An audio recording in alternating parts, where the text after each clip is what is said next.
ఒక్క కొడుకుని సార్. నేను కాకపోతే ఎవరు చూసుకుంటారు సార్ పేరెంట్స్ ని? సార్ 10 ఏళ్ల జీవితంలోనే నాకు 100 ఏళ్ల జీవితం చూపించింది సార్.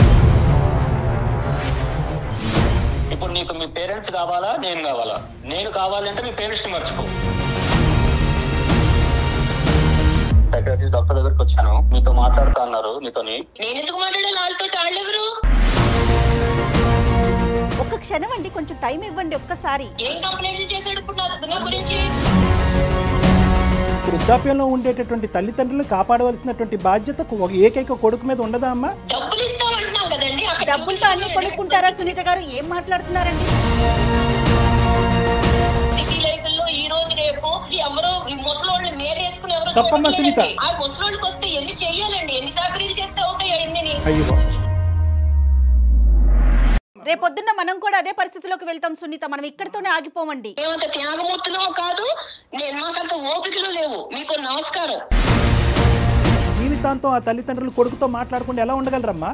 ఏ కాలంలో ఉన్నారు మేడం మీరు? మీరు వాస్తవంలోకి రండి సార్. మేము బుద్ధి గడ్డి తిని నీ కాన్ఫరెన్స్ కాల్ కలపమన్నాం. నేనేం తక్కువడేం కాదు, మీ దగ్గర రావుడిలో నటించేస్తున్నాడేమో. ఈ రోజు నీకు గట్టిగా మేము మాట్లాడాలని అనుకుంటే కనుక అతన్ని ఇంటికి వచ్చాక పెన్నం మీద పెట్టి వేయించేస్తావని భయం మాకు. లేదో చెప్తున్నారు కదా, ఇదో ఎన్ని ఇంకేమన్నా ఉంటే చెప్పుకున్నారు. కాళ్ళ మీద పడి ఏడ్చి అప్పుడు రా, నీకు అప్పుడు ఉంది, నీకు ఇంట్లో రా, వచ్చాక చెప్తాను, ఇప్పుడు కాదు. వెల్కమ్ టు అందమైన జీవితం. నమస్తే కళ్యాణ్. నమస్తే జయ గారు. నమస్తే అమ్మా. కళ్యాణ్ గారు, హైదరాబాద్ నుంచి ఒక మెయిల్ వచ్చిందండి. అతని పేరు భాస్కర్. ఒక్క నిమిషం.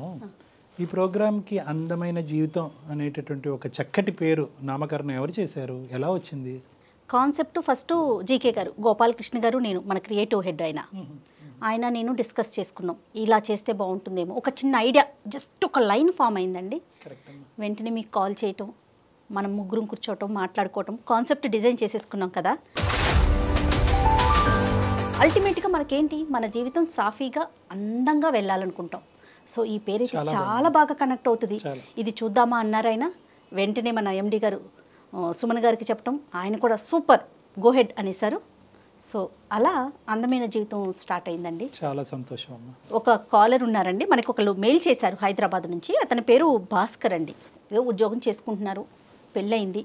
సమస్య ఏంటంటే భార్యతో, తన ఫ్యామిలీతో, తన తల్లిదండ్రులతో, ఇటు భార్యతో మధ్యలో నలిగిపోతున్నాను. నేను ఎటు ముందుకు వెళ్ళలేకపోతున్నాను, వెనక్కి రాలేకపోతున్నాను. ఏం చేయాలో నాకు అర్థం కావట్లేదు. చాలా సెన్సిటివ్ విషయం ఇది. డాక్టర్ గారితో ఖచ్చితంగా నా విషయం గురించి మాట్లాడాలి అనే ఉద్దేశంతో మీకు మెయిల్ చేస్తున్నానని చెప్పి పెట్టాడండి అతను. నెంబర్ కూడా ఇచ్చారు, ఒకసారి కాల్ చేసేయమంటారా? పిల్లలు ఉన్నారమ్మా? పిల్లలు ఉన్నారు. హలో భాస్కర్ గారు. మేడం, ఎవరండి మీరు? నేను జయానండి, అందమైన జీవితం, సుమన్ టీవీ అందమైన జీవితం ప్రోగ్రామ్ నుంచి కాల్ చేస్తున్నాను. మేడం నమస్తే. మేడం నమస్తే అండి. మీరు మాకు మెయిల్ పెట్టారు, సో మీతో మాట్లాడదామనేసి కాల్ చేశాను. ఫ్రీ ఉన్నారా? మాట్లాడొచ్చు మేడం. రైట్. డాక్టర్ గారు కూడా ఉన్నారు. ఒక్కసారి మీ సమస్య ఏంటో ఒకసారి బ్రీఫ్గా చెప్తారా? తప్పకుండా మేడం. రైట్. నమస్తే భాస్కర్ గారు. నమస్తే. నమస్కారం సార్. చెప్పండి సార్, ఎవరిది సమస్య? సార్ సమస్య ఏంటంటే, ఎప్పుడైనా సరే మా పేరెంట్స్ పొరపాటున ఎప్పుడైనా మమ్మల్ని చూడాలని వస్తుంది సార్. వాళ్ళు పేరెంట్స్ ఎప్పుడైనా వచ్చినప్పుడు వాళ్ళని అసలు ఎట్లా అంటే రెస్పెక్ట్ కాదు కదా సార్, అసలు చాలా దారుణంగా చూస్తుంది సార్ వాళ్ళని. వాళ్ళు కూర్చున్నప్పుడు వాళ్ళ దగ్గర కూర్చొని, వాళ్ళ ఎదురుగా కూర్చొని కాలు మీద కాలేసుకొని కూర్చోవడం, వాళ్ళకి అట్లీస్ట్ ఏదైనా భోజనం పెట్టాలన్నా, టిఫిన్ చేయాలన్నా కూడా ఏంటమ్మా ఏమన్నా రెడీ అయిందా అంటే, లేదు అక్కడ ఉంది పెట్టుకోపోండి అని చెప్పి వాళ్ళని అమర్యాదగా మాట్లాడటము. అది ఎట్లా అంటే, మా పేరెంట్స్ వస్తే ఒకలాగా ట్రీట్ చేస్తున్నారు, వాళ్ళ పేరెంట్స్ వస్తే ఒకలాగా ట్రీట్ చేస్తున్నారండి. ఎంతసేపు నేను ఫోన్ లో మాట్లాడినా కూడా, ఈవెన్ మా పేరెంట్స్ దూరం ఉంటారు కాబట్టి అట్లీస్ట్ 2 days కోసారో 3 days కోసారో మనం కాల్ చేసుకొని మాట్లాడుకుంటాం కదా సార్, పేరెంట్స్ తో మాట్లాడుతుంటాము. సో అది తనకు నచ్చదు. అది ఎంతసేపు ఫోన్ మాట్లాడుతుంటే నీకేం అవసరం, ఊరికే ఎందుకు మాట్లాడతావు, ఇలాంటి క్వశ్చన్లు అండి. అంటే మా పేరెంట్స్ తో నాకు మాట్లాడుకునే స్వేచ్ఛ లేదా సార్? ఎందుకు అంటే మీ పేరెంట్స్ ఏమన్నా తెలిసి తెలియకుండా ఏమన్నా ఈ అమ్మాయిని ఏమన్నా అన్నారా? ఏమన్నా ఆ విధంగా ఏమైనా మనస్తాపం చెంది వాళ్ళ మీద ఒక శత్రుత్వం పెంచుకుందా? ఏంటి కారణం? పెళ్ళైన కొత్తలో ఏమైనా ఇన్సిడెంట్స్ జరిగాయా? అలాంటిది ఏం లేదు సార్. ఎందుకంటే పెళ్ళైన కొత్తలో మేము అంటే ఒక 1 week 10 days అక్కడ ఉన్నాం. పెళ్ళైన తర్వాత జాబ్ ఇక్కడ ఉంది కాబట్టి మళ్ళీ జాబ్ లో జాయిన్ కావాలి కాబట్టి ఏమంటే 1 week 10 days లో వచ్చేసాం. ఈవెన్ మా పేరెంట్స్ దగ్గర మేము వెళ్ళినా, లేకపోతే మా పేరెంట్స్ ఇక్కడికి రావడం వేళ్ళ మీద లెక్క పెట్టుకోవచ్చు సార్. మరి తన పేరెంట్స్ తో వాళ్ళతో మాట్లాడుకుంటూ ఉంటారా? తన ఇంటికి తను మాట్లాడుకోవచ్చు. కానీ నేను మాట్లాడితే మాత్రం ఎందుకు ఊరికే మాట్లాడము, వాళ్ళు ఎప్పుడైనా పొరపాటున ఎప్పుడైనా వస్తే వాళ్ళని వెళ్ళిపోయేటట్టుగా మాట్లాడము. మరి మీ పేరెంట్స్ ఇంటికి మీరు వెళ్ళటం కానీ లేదంటే పండగకో పబ్బానికో మీ ఇద్దరు కలిపి వెళ్ళటం అదేమైనా జరుగుతుందా? అది కూడా ఆగిపోయిందా? అది కూడా ఆగిపోయింది సార్. ఏంటంటే ఇప్పుడు ఎంతసేపు వాళ్ళ పేరెంట్స్, వాళ్ళ చుట్టాలు, వాళ్ళ ఫంక్షన్స్, ఎంతసేపు వీళ్ళ చుట్టాలు సైడ్ ఇటు సైడ్ పోవడమే తప్పించి మా చుట్టాలకు కానీ మా పేరెంట్స్ దగ్గరకు కానీ వెళ్ళడం కానీ అసలు జరగట్లేదు సార్. సరే అట్లయినా సరే వీళ్ళు నా వాళ్ళే, వీళ్ళు నాకు పేరెంట్స్ తో సమానం అని చెప్పేసి నేను అట్లయినా సరే అందరూ మన వాళ్ళే అని చెప్పి నేను కలుపుకోపోయేవాడిని సార్. కానీ ఇటు వరకు వచ్చేసరికి ఏంటంటే అవసరం లేదు. 10 years నుంచి ఇదే పద్ధతి అండి, లేకుంటే మధ్యలో మారారు ఆవిడ ఇట్లా? మొదటి నుంచి ఇదే ధోరణండి. ఎట్లా అంటే ఎందుకు ఇంకా ఎట్లా అంటే పీక్స్ కి వెళ్ళిపోతుంది మేడం. మీరు ఎప్పుడైనా చెప్పారండి? ఎప్పుడైనా వాదన జరిగిందా ఈ విషయానికి సంబంధించి? మాట్లాడుకున్నారా కనీసం? ఈ విషయం గురించి ఎప్పుడు టాపిక్ వచ్చినా మాకు పెద్ద వార్ జరుగుతుంది మేడం. మాకు వార్ జరగడము, తను వారం 10 రోజులు మాట్లాడకపోవడము. ఎవరు కాంప్రమైజ్ అవుతారండి? లాస్ట్ కి నేనే కాంప్రమైజ్ అవ్వాల్సి వస్తుంది మేడం. ఇటు పోయి మళ్ళీ కాంప్రమైజ్ అవ్వాలి. ఇక్కడ ఇప్పుడు కాంప్రమైజ్ అయ్యే ఓపిక లేదు మేడం నాకు ఇంకా. అంటే బహుశా ఇప్పుడు భాస్కర్, ఇప్పుడు అమ్మ నాన్నకి సంబంధించినటువంటి అంశం ప్రతిరోజు మీరు మాట్లాడుకోవాల్సినటువంటి అవసరం లేదు కదా. ఆ ఇష్యూ కాకుండా మిగతా అన్ని ఇష్యూస్ లో మీ ఇద్దరు అన్యోన్యంగానే ఉంటారా? మిగతాదంతా బాగానే ఉంటుంది. రీసెంట్ గా ఒక చిన్న విషయం అండి. మా పేరు మార్నింగ్ వాష్రూమ్ లో ఉండగా కాల్ వస్తే తను కాల్ కట్ చేశారండి. నేను చూసుకోకుండా రెగ్యులర్ షెడ్యూల్ లో పడిపోయి ఆఫీస్కి వెళ్ళిపోయాను. మళ్ళీ నా వర్క్ చేసుకున్న తర్వాత సాయంత్రం నాకు కాల్ వచ్చిందండి. మళ్ళీ సాయంత్రం కాల్ వచ్చి కాల్ లిఫ్ట్ చేస్తే, ఏంట్రా నువ్వు ఇలా కాల్ లిఫ్ట్ చేయలేదు, మార్నింగ్ ఇలా జరిగింది, నాన్నకి బీపీ షుగర్ అంతా డౌన్ అయిపోయింది, స్ట్రోక్ రావడం జరిగింది, హాస్పిటలైజ్ అయినారు అని చెప్పి నాకు మళ్ళీ ఈవినింగ్ నాకు కాల్ చేస్తే తెలిసిందండి. ఎందుకంటే మార్నింగ్ కాల్ చేశారని చెప్పారు. నేను ఆ కాల్ చేశారని చెప్పారు, మా వైఫ్ కూడా చెప్పలేదండి. అక్కడ బానే ఉన్నారు నాన్నగారు? ఇప్పుడు వెల్ అండ్ గుడ్ అండి. ఇప్పుడు అక్కడ అక్క వాళ్ళు కొంచెం దగ్గరలో ఉంటారు కాబట్టి వాళ్ళు వెళ్ళి చూసుకున్నారు. వాళ్ళు ఈ టైంలో ఆడపిల్లలు, ఈ టైంలో మా అక్కలు వెళ్ళారు, వాళ్ళ హస్బెండ్స్ వాళ్ళ డ్యూటీలో ఉన్నారు. ఆడపిల్లలు ఈ టైంలో అసలే కోవిడ్ సిచ్యువేషన్ లో వాళ్ళని తీసుకెళ్లారు రావడం ఎంత ఇబ్బందిగా ఉంటుంది. అదే కనుక నా వైఫ్ నా కాల్ వచ్చింది అని ఒక మాట చెప్పుంటే నేను ఏదో ఒక రకంగా కాల్ మాట్లాడి ఫ్రీడమ్ లో మాట్లాడైనా ఏంటి ఎమర్జెన్సీ అని చెప్పి మాట్లాడి నేను హాస్పిటల్ కి సాయంత్రం లోపు మధ్యాహ్నం లోపు వెళ్ళిపోయేవాడిని కదా సార్.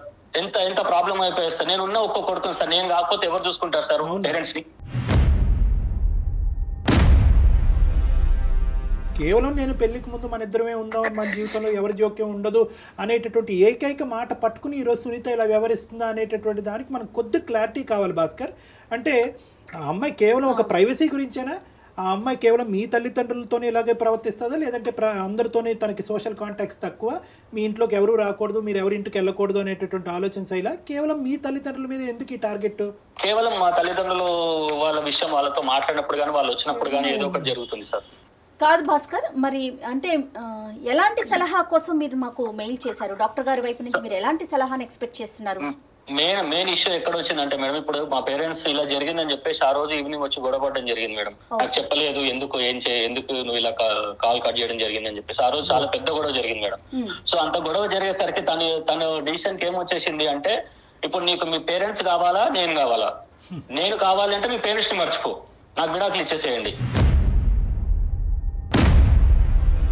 అంటే ఇంతకు మించి మీరు మీ పేరెంట్స్ దగ్గర నుంచి దూరంగా ఉండటం ఏంటి భాస్కర్? ఇప్పుడు వాళ్ళు మీ ఇంటికి రాంది లేదు, నువ్వు వాళ్ళ ఇంటికి పోలేదు, ఆఖరికి ఒక మాట సాయం లేదు, ప్రాణాల మీదకి వచ్చినా ఫోన్ కాల్ ఎత్తే పరిస్థితి లేదు.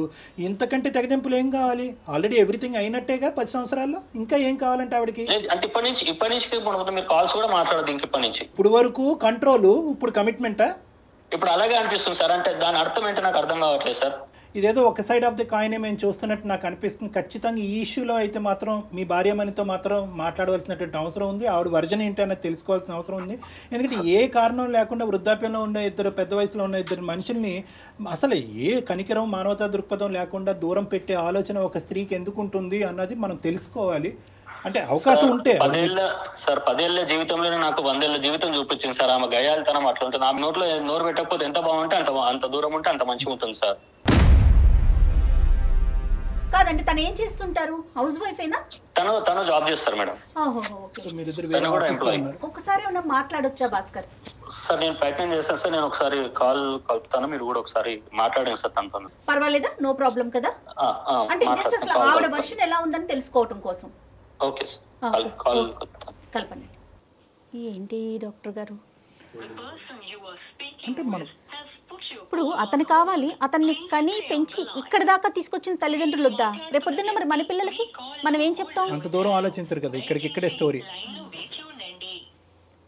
తాత చిప్ప తరతరాలు అంటారు. హలో హలో, ఏం చేస్తున్నావు? ఏదో చేస్తున్నాను. ఏంటి ఇప్పుడు? ఏం చెప్పండి. పిల్లలు ఏం చేస్తున్నారు? ఆన్లైన్ క్లాసులు జరుగుతున్నాయి కదా, కూర్చున్నారు అక్కడ. వాళ్ళు తెలుసు కదా, మళ్ళీ నన్ను అడుగుతావేంటి? అయ్యో ఏంటి, ఎందుకు చేసావు? చెప్తాను సరే. నేను ఇక్కడ సార్ని డాక్టర్స్ దగ్గరకు వచ్చాను, సైకాట్రిస్ట్ డాక్టర్ దగ్గరకు వచ్చాను. మన సమస్య గురించి ఒకసారి సార్ కూడా మీతో మాట్లాడుతా అన్నారు. మీతోని నేను ఎందుకు మాట్లాడాలి వాళ్ళతో? వాళ్ళెవరు? నాకేం సంబంధం వాళ్ళతోటి? నువ్వు వెళ్ళవు, నువ్వు విను. నువ్వు వాళ్ళు ఏం చెప్తారో నువ్వు విను. కాదమ్మా, కాదు సునీత గారు. ఓకే, ఆ నలుగురిని చేరేస్తున్నావు అన్నమాట ఇప్పుడు. అయ్యో సునీత గారు ఏంటో వినుకాస్తా నువ్వు. కదమ్మా, ఒక్క సెకండ్ అమ్మా. అమ్మ సునీత, నమస్తే అమ్మ. నా పేరు డాక్టర్ కళ్యాణ్ చక్రవర్తి అమ్మ. నేను మానసిక వైద్య నిపుణుడిని ప్లస్ రిలేషన్షిప్ కౌన్సిలర్ని. నాతో పాటు జయ గారు కూడా ఉన్నారు, సీనియర్ యాంకరు. అంటే ఏంటండి చెప్పండి, ఏంటి ఇప్పుడు? ఏం వినాలి నేను ఇప్పుడు? అమ్మ నీ జీవితం సునీత గారు, మీతో మేము ఏం మాట్లాడలేదండి. అప్పుడే మీరు ఏం వినాలి అనే ప్రశ్న వేసేస్తున్నారు. ఒక్క క్షణం అండి, కొంచెం టైం ఇవ్వండి ఒక్కసారి. చెప్పండి. కాదు సునీత గారు, ఏదో చిన్న డిస్టర్బెన్స్ నడుస్తోందని చెప్పి భాస్కర్ గారి ద్వారా మాకు తెలిసింది. అంటే మేము మధ్యలో వచ్చే ప్రయత్నం కాదు, కానీ అసలు జరిగిన సమస్య ఏంటి, ఎక్కడ మీరు హట్ అవుతున్నారు అనే కోణం తెలుసుకుందామని అంతే. ఎవరిని కూడా కించపరిచేటటువంటి ఉద్దేశం కానీ ఎవరి వైపు వేలెత్తి చూపెట్టేటటువంటి ఉద్దేశం కాదు. భాస్కర్ గారు ఏంటంటే మనస్తాపం చెంది 10 సంవత్సరాలు మా జీవితంలో ఒక ప్రాబ్లం వచ్చిందండి. కంటిన్యూస్ గా అది నడుస్తూనే ఉంది. ఏం చెప్పుకున్నాడు ఆయన మీ గురించి? నా గురించి మీ దగ్గర నాకు తెలియదు కదా. ఏం కంప్లైంట్ చేశాడు ఇప్పుడు నా గురించి? కంప్లైంట్ కదమ్మా, అన్ని విషయాల్లో మా భార్య పర్ఫెక్ట్ అండి.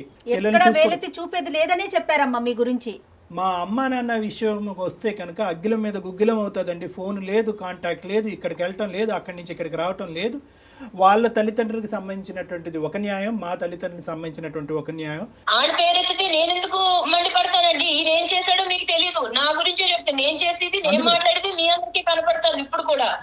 నాకేదో చెప్తామని చూస్తున్నారు. అందు గురించే ఈ కాల్ చేసాం. నీ వర్జన్ వినాలనే ఉద్దేశం. నువ్వు కోపంగా ఉన్నావు, గట్టిగా మాట్లాడుతున్నావు, మేమేమి అది తప్పుగా భావించట్లేదు. మీ మనసు మీకు ఉన్నటువంటి టెన్షన్స్ మీకున్నాయి. కానీ దయచేసి ఒక 2 నిమిషాలు ఇతను ఈ విధంగా ఎందుకు మాట్లాడాడు అన్నది మీ వర్జన్ చెప్పండి అమ్మా. ఏమయ్యా ఇప్పుడు నువ్వేం చెప్పావు? అప్పుడు నువ్వు పెళ్ళప్పుడు నువ్వేం చెప్పావు చెప్పు. మన ఇద్దరమే ఉంటాము, ఎవరు ఉండరు, ఇన్ని ప్రేమగా చూసుకుంటాను అని చెప్పావా లేదా అప్పుడు? మరి ఇప్పుడేమో 10 కూడా అవ్వకుండానే నువ్వు మళ్ళీ ఆళ్ళు తీసుకొచ్చి నన్ను ఎత్తి మీద ఎత్తానంటే నేనేం చేయాలి? నేను ఊరికే కూర్చున్నానా? పొద్దున్నే ఆరోగ్యం వాళ్ళకి ఇప్పుడు ఆరోగ్యం బాగాలేదు. వాళ్ళని చూసుకోవడానికి వాళ్ళ కొడుకు కాకపోతే ఎవరు చూసుకుంటారు వాళ్ళని? ఆరోగ్యం బాగాలేకపోతే అక్కడ ఎలా వదిలేస్తారు వాళ్ళని? ఎవరో ఒకరు చూసుకుంటారు. మనుషులు పెట్టు. ఇప్పుడు నేను ఇక్కడికి తీసుకొస్తే నేను మాత్రం ఎక్కడ చూస్తాను? సాయంత్రం పొద్దున్న వెళ్ళిన దాన్ని సాయంత్రం 5, 6 కానీ ఆ ఉద్యోగం అవ్వదు. ఇంటికి వచ్చేటోడికి 7 అవుతూ ఉంటే మా పిల్లల్ని చూసుకోవడానికి 2 గంటలు సరిపోవట్లేదు అక్కడ. నువ్వు వాళ్ళని తీసుకొచ్చి పెడతానంటే ఇప్పుడు మనుషులు పెట్టి చూపించాలి తప్ప నేను చూసే టైం గానీ నా పిల్లల్ని పెంచుకోవడానికి నాకు టైం లేదు. ఆ మనుషులు లేదు, అక్కడే పెట్టుకో అక్కడ డబ్బులు ఇచ్చేస్తాం కదా. అమ్మ సునీత, కేవలం అప్పుడు పెళ్లికి ముందు ఆ మాట అలా అన్నాడనే ఉద్దేశంతోనే నువ్వు ఈ రోజు ఇలా ఉన్నావు అమ్మా? మాకు 1,00,000 ఉన్నాయి సార్ ఇక్కడ. మాకు పిల్లలు లేచి మేమిద్దరం బయటికి వెళ్ళి ఇంటికి వస్తేనే గానీ కుదరదు.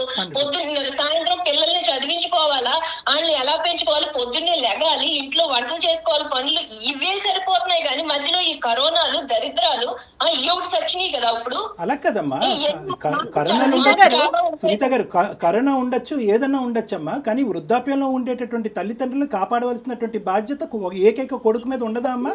డబ్బులు ఇస్తామంటున్నాం కదండి. డబ్బులతో అన్ని కొనుక్కుంటారా సునీత గారు? ఏం మాట్లాడుతున్నారండి? సారీ అండి ఇట్లా అంటున్నందుకు. ఎవరో సిటీ లైఫ్ లో ఈ రోజు రేపు తెల్లారు లేసి ఎవరికాళ్ళు ఉద్యోగాలు చేసుకుంటా సాయంత్రం నైట్ అయిపోయి ఇంటికి వచ్చేటప్పటికి ఎవరో ముసలోళ్ళు మేరేసుకుని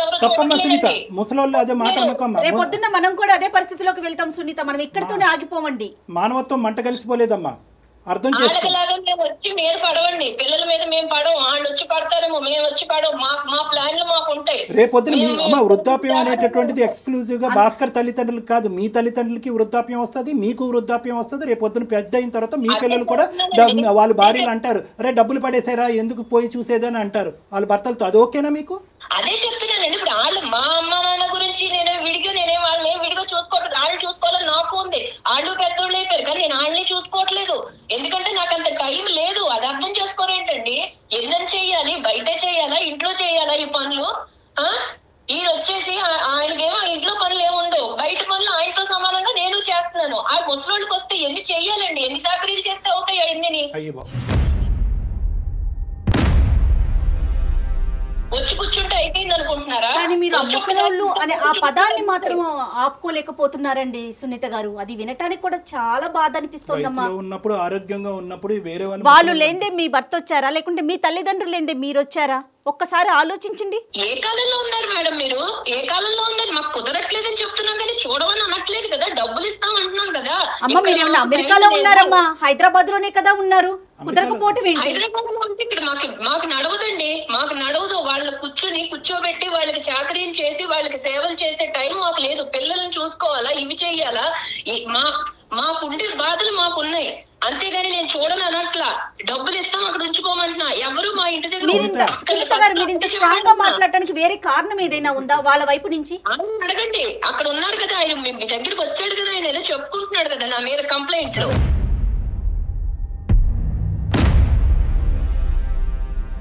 సునీత నీకు చేసింది ఏంటంటే ఈ విధంగా కేవలం వృద్ధాప్యంలో ఉండేటటువంటి వ్యక్తులకి పోషించడానికి మాకు టైం లేదన్నది ఒక్కటే కారణమా? లేదంటే వీళ్ళ తల్లిదండ్రులు ఏమన్నా నీకు తప్పుగా ప్రవర్తించారా, ఇబ్బంది పెట్టారా? ఇప్పుడు ఈయన తక్కువడేం కాదండి, ఈయనేం తక్కువడేం కాదు. మీ దగ్గర రావుడిలో నటించేస్తున్నాడేమో. ఈయనేం తక్కువడేం కాదు. వెళ్ళి 4 రోజులు అక్కడ ఉంటే వాళ్ళ అన్న కొంచెం ప్రేమగా ఉంటే చాలు, ఇక్కడికి వచ్చి మళ్ళీ వారం రోజులు నాతో మాట్లాడు.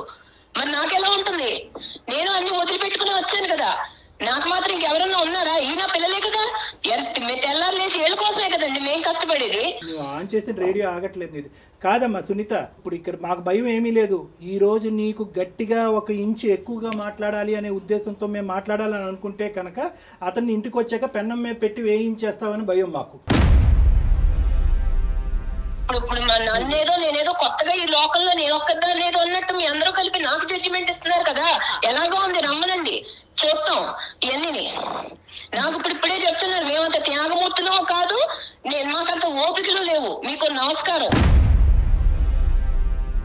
మాకు నమస్కారం పెట్టక్కర్లేదు. నువ్వు చెప్పుకో, ఏం చెప్పుకుంటావు చెప్పుకో. ఇప్పుడు వాళ్ళందరూ ఏదో చెప్తున్నారు కదా, ఏం చెప్పుకుంటావు చెప్పుకుని వాళ్ళ కాళ్ళ మీద పడి ఏడ్చి అమ్మా సునీత, చదువుకున్న దానివి, సమాజం తెలిసిన దానివి, 2 పిల్లల యొక్క తల్లివి, నువ్వు నిజంగా ఇలా మాట్లాడుతున్నావు అంటే, ఇంత మూర్ఖత్వంగా మాట్లాడుతున్నావు అంటే కనుక నమ్మలేకపోతున్నావు. నీ బాధ ఏంటమ్మా? నీ బాధ ఏంటి అన్నది నువ్వు ఇంకా చెప్పలేకపోతున్నావు. ఒకే పాయింట్ ఏంటంటే కనుక అక్కడికి వెళ్ళి నా భర్త కనెక్ట్ అయిపోయి వారం రోజులు నాతో మాట్లాడ్డాను అంటున్నావు. వారం రోజులు నీతో మాట్లాడకపోతే ఉండలేనటువంటి నువ్వు జీవితాంతం ఆ తల్లిదండ్రులు కొడుకుతో మాట్లాడకుండా ఎలా ఉండగలరమ్మా? నీకు అర్థం కాదా? పెళ్లి చేశారు కదా, పెళ్లి చేయకుండా ఉండాల్సిందండి. అప్పుడు మా సంస్కృతులు మాకు ఉన్నాయి. పెళ్లి చేయకుండా ఉండాల్సింది, ఇంట్లోనే పెట్టు కూర్చోవాల్సింది. పెళ్లి చేసుకుంటే భార్యకి భర్త, భర్తకి భార్య, ఇటు కుటుంబం లేదు అటు కుటుంబం లేదు. టైం లేదండి, మీకు అర్థం కాదా? చెప్తుంటే టైం లేదు. నన్ను బాధ పెడతారు అంటున్నారు. నీ పిల్లల్ని చూసుకోవటానికి టైం లేదనే మాట అనట్లేదే, నిన్ను నువ్వు చూసుకోవటానికి టైం లేదనే మాట అనట్లేదే, నీ ఉద్యోగానికి వెళ్ళడానికి టైం లేదనే మాట అనట్లేదే. అవును, మా పిల్లలు కదా మేము చూసుకోవాలి. మా పిల్లలు చిన్నపిల్లలు కాబట్టి మేము చూసుకోవాలి. వాళ్ళ చదువులు చెప్పించాలి. వాళ్ళు రేపు పొద్దున కాళ్ళ మీద నిలబడ్డాక మేము వెళ్ళి వాళ్ళ మీద కూర్చోకూడదు కదా. ఇంతేనమ్మా మానవ సంబంధాలు. ఎవరిని వాళ్ళు పోషించుకుని వాళ్ళ పిల్లల్ని చూసుకోవటమే మానవ సంబంధాల. మన అవసరం తీరిన తర్వాత తల్లిదండ్రులను తీసుకెళ్లి ఓల్డేజ్ హోమ్స్ లోని వృద్ధాశ్రయాలు పడేయటమైనా. ఇందుకేనమ్మా ఉమ్మడి కుటుంబాలు నాశనం అయిపోతున్నాయి. ఇందుకే ఉమ్మడి కుటుంబాలు నాశనం అయిపోతున్నాయి. మీరు వాస్తవంలోకి రండి సార్, చెప్పుకోవడానికే బాగుంటాయి ఉమ్మడి కుటుంబాలు. వాస్తవంలో మీరు మాట్లాడితే అప్పుడు మీకు తెలుస్తుంది. డబ్బులు పడేస్తే అన్ని కొనుక్కోవచ్చు అని అనుకోద్దమ్మా సునీత. డబ్బులు పడేస్తే అన్ని కొనుక్కోవచ్చు అన్నది రానున్న రోజుల్లో నీ స్థానాన్ని ఆలోచించలేకపోతున్నావు కాదు. మేము బుద్ధి గడ్డి తిని నీ కాన్ఫరెన్స్ కాల్ కలపమన్నాం. ఇప్పుడు మాకు అయిపోతుంది ఇక్కడ. మేము 10 నిమిషాలు నిన్ను భరించలేకపోతున్నాం. తప్పుగా నేను ఎవరితో ఇలా మాట్లాడలేదమ్మా, కానీ నీ మాట మాట్లాడుంటారు, మీకు అది అర్థం ఏం కాదా బాధండి? సార్? మిమ్మల్ని శారీరకంగా హింసిస్తున్నారా, మానసికంగా హింసిస్తున్నారా? ఏం బాధపడుతున్నారో మీరు? మేము అనుకున్నట్టు ఆయన ఉండడు సార్, ఉండడు. తెల్లారు లేచి వాళ్ళ పాటే అమ్మ నాన్న ఏమైపోతున్నారు, ఇక్కడ మీ పిల్లలు ఏమైపోతున్నారు ఆయనకి అక్కర్లేదు. కాదమ్మా సునీత, ఒక్కసారి కొంచెం నిదానంగా ఆలోచించండి. ఇవాళ రేపు పెద్దవాళ్ళు లేక ఉద్యోగాలు చేసే ఆడవాళ్ళం ఎంత నలిగిపోతున్నాం కదా. అది మీ సైడ్ కావచ్చు, అతని సైడ్ కావచ్చు. ఒక పెద్దవాళ్ళు అమ్మో అమ్మమ్మో నాయనమ్మో ఎవరన్నా ఒకరుంటే రేపొద్దున మన పిల్లలకి ఆసరా కాదు. మాకు ఎక్స్ట్రా పని తప్ప వాళ్ళ వల్ల మాకు ఉపయోగం లేదు. అసలు ఒక్క నిమిషం 1 మినిట్ కూడా ఈ రోజు నుంచి నెక్స్ట్ రోజు గురించి ఆలోచించలేకపోతున్నాము. నీకు broad minded thinking, futuristic thinking లేదు. సారీ, నిన్నేమి నిందించట్లేదు, కానీ ఒక్క మాట నా బాధ కూడా మీరు అర్థం చేసుకుని చెప్పుంటే బాగుండేది. మీకు ఆయన ఏం అదే చెప్పాడో కదమ్మా, నా మీద తెలీదు. అదే కదా తల్లి. భాస్కర్ ఫోన్ చేసినప్పుడు ఏంటయ్యా ఇలా మాట్లాడుతుంది, ఒక ఆడది అలాగే ఎక్కడో ప్రవర్తించేటటువంటి దానికి దాఖలాలే లేవు అని చెప్పి పొగుడుతున్నాడు నీ భర్త, నీ గురించి అన్ని ఇష్యూస్ లో బాగుందండి ఇది అది అని చెప్పి. నీ నోటి ద్వారానే ఈ రోజు నువ్వు నీ జీవితాన్ని చండాలం చేసుకున్నావు. ఇప్పటి వరకు నీ మీద మాకు ఎటువంటి నెగిటివ్ ఇంప్రెషన్ బాధ చెప్పుకుంటే మీకు అలా అనిపిస్తుంటే నేనేం చేయలేను కదా. నా బాధ ఇది నా బాధ. ఈ మనిషి మీ ఇంట్లోంచి వాళ్ళ తల్లిదండ్రులు బాగోగులు తెలుసుకోవటం గురించి దొంగతనంగా ఫోన్ మాట్లాడవలసిన అవసరం ఏముందమ్మా? అతను నిజం చెప్తున్నాడు, అబద్ధం చెప్తున్నాడు, పోనీ దీనికన్నా చెప్పు. అవునండి, వాళ్ళు మాట్లాడుకునేది ఏంటనుకుంటున్నారు? నా గురించి చెప్పుకోవడమే తప్ప వాళ్ళు మామూలుగా మాట్లాడుకోరు సార్. నేను ఎందుకు ఊరికే వద్దంటాను, ఎందుకు చెప్తాను? దాంట్లో ఒకటి జరిగేవి ఏంటంటే, ఇక్కడ నేనేం చేస్తున్నాను, నా గురించి కంప్లైంట్లు చెప్పడమే అతనికి పని, వేరే పని ఏమీ లేదు. అక్కడి నుంచి వాళ్ళు చెప్పినట్టు ఈయన నడుచుకుంటాడు ఇక్కడ. తెలుసు ఎన్ని అదే ఉద్దేశంతో మొన్న ఫోన్ కాల్ కట్ చేసావు. అతని ప్రాణాల మీకు వచ్చుంటే అమ్మా, పెద్ద ఆయన ప్రాణాల మీకు వచ్చుంటే ఈ రోజు నాకేం తెలుసండి వాళ్ళు ఎందుకు చేశారో నాకేం తెలుసు. రోజు ఈ చర్చ కార్యక్రమాలు పెట్టుకుంటారని నేను కట్ చేశాను, అంతేగాని అడుగుంట్లో పోలేదని నాకు తెలుసా? తెలిస్తే కట్ చేస్తానా? కాదా మరి ఆ పెద్ద ఆయనకి ఏమైనా జరుగుంటే, దగ్గరలో ఆడపిల్లలు ఉన్నారు కాబట్టి హాస్పిటల్ ఏం జరగదులేండి, ఎప్పట్లో ఏం జరగదు. దివ్య భవిష్యవాణి ఏదో అంటారు, అన్ని ఉన్నట్టున్నాయమ్మా నీ దగ్గర అన్ని. అమ్మా ఐఎమ్ సారీ అమ్మా, జీవితం అంటే ఇది కాదమ్మా.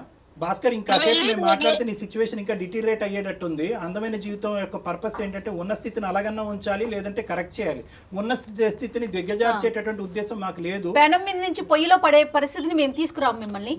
సారీ అండి సునీత గారు, సారీ అమ్మా. ఏం చెప్తారు వాళ్ళు ఏదో చెప్తున్నారు కదా, ఎన్ని ఇంకేమన్నా ఉంటే చెప్పుకున్నారు, కాళ్ళ మీద పడి ఏడ్చి అప్పుడు రా, నీకు అప్పుడు ఉంది, నీకు ఇంట్లో రా, వచ్చాక చెప్తాను, ఇప్పుడు కాదు చెప్తాను రా పని అప్పుడు. భాస్కర్ సార్, ఇదే సార్ తన వర్షన్. దీన్ని వర్షన్ అంటారయ్యా, దీన్ని వర్జన్ అంటారా? నువ్వు 10 సంవత్సరాలు భరిస్తూ ఒక్కొక్క మెట్టు దిగుతూ తల్లిదండ్రుల్ని దూరం పెట్టుకుంటూ వాళ్ళని ఇబ్బంది పెట్టి నువ్వు ఇబ్బంది పడుతూ ఇదంతా నువ్వు చూసేటటువంటి పిల్లలు ఏమి నేర్చుకుంటారు? రైట్, ఓకే, అమ్మకి నాన్నకి కూడా ఇదే సినిమా చూపెడదాం రానున్న రోజుల్లో అని చెప్పి నీ కొడుకులు అనుకోరా? సార్, పెళ్ళైనంత మాత్రాన మొత్తం అంతా పూర్తిగా భార్యకు లొంగి ఉండాలా సార్? ఆ ప్రశ్న మీరు ఇప్పుడు కాదండి, 10 ఏళ్ల క్రితం మాట్లాడాల్సిన ప్రశ్న ఇది. 10 ఏళ్ళండి భరించేది.